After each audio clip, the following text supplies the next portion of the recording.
Bayangkan, pelantikan belum berlaku tapi dah kecoh satu Malaysia. Siap demo lagi gesa PMX untuk letak jawatan. Apa isunya? Ada dakwaan yang kata Perdana Menteri mungkin tak ikut 100% cadangan Suruhanjaya Pelantikan Kehakiman JAC bila nak lantik hakim tertinggi. Terus muncul tuduhan ada campur tangan politik PMX dalam mencadangkan nama. Siap ada minit mesyuarat JAC yang dikatakan bocor. Jom saya share kronologi dan pihak yang terlibat. Pada Jun 2025, minit JAC didakwa bocor. Media mula lapor. Rafizi pula gesa RCI dan penjelasan daripada Parlimen. Agong beri amaran awal, jangan politikkan isu pelantikan. PN desak PM ambil cuti. Tun Mahathir desak usul tergempar. Pada 14 Julai, Badan Peguam anjur perarakan. Apa kata kerajaan? PM Anwar cakap, saya tak campur tangan. Semua ikut perlembagaan. Peguam Negara dan Azalina, PM bukan sekadar tukang hantar nama, tapi semua ikut undang-undang. Jangan lupa, pelantikan hakim mesti dipersembah dan diperkenankan oleh Majlis Raja-Raja. Bukan keputusan solo je.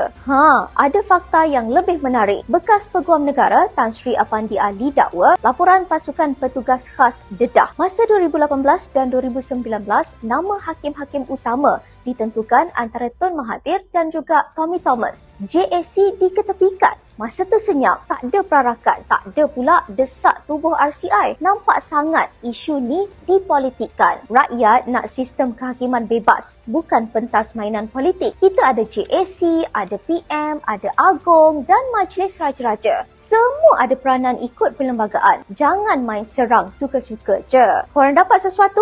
Like dan repost video ini.